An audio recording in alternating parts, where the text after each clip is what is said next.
মায়েরা এখানে আছে তো, মায়েরা ভালো বলতে পারবে, বাপেরা মায়েরা। আচ্ছা মায়েরা বলুন, গর্ভের সন্তানকে যত খারাপই হোক না কেন, সন্তান তো সন্তানই, বলেন।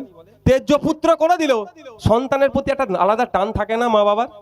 গর্ভের সন্তান তো। এই তৃণমূলটা কে? তৃণমূলটা বিজেপির কে? আমি বলে যাচ্ছি, রেকর্ড হচ্ছে।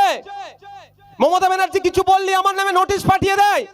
আমি বলে যাচ্ছি, আজকে 1998 সালে বিজেপির হাত ধরে তৃণমূলের জন্ম হচ্ছে, বিজেপির গর্ভে তৃণমূলের জন্ম, আর তার প্রমাণ এখনো দিয়ে যাচ্ছে। আরে আপনার আমার বাড়ির মেয়ে তিলোত্তমা, সোদপুরে বাড়ি, কলকাতা আরজি কর হসপিটালে দেখে খুন করে ধর্ষণ করালো। হ্যাঁ, ওই মামলাটা কোথায় গেল? এসি ঘরে ঢুকে গেল তো, ফ্রিজে ঢুকে গেল না? ওই মামলাতে বলা হচ্ছে যে 54 থেকে 55 জন মানুষ ওই যেখানে আমাদের বোনটাকে খুন করলো ওই করিডোরে ওই দিনকে যাতায়াত করেছে। 54 থেকে 55 জন। কজন ধরা পড়েছে এখন পর্যন্ত? একজনই এখন আছে, আপনার মেন যে, সেটা হচ্ছে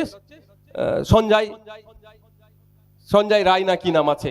কিন্তু ওইখানে ওই সময়ে 54 থেকে 55 জন যাতায়াত করেছে ভাই। এবার সিবিআই ওনার নাকি খুঁজে পাচ্ছে না। সিবিআই খুঁজে পাচ্ছে না, না সিবিআই দাদার সিবিআই দিদির নেতাদের গুলোকে বাঁচাচ্ছে, সেটা আমাদের ভাবতে হবে।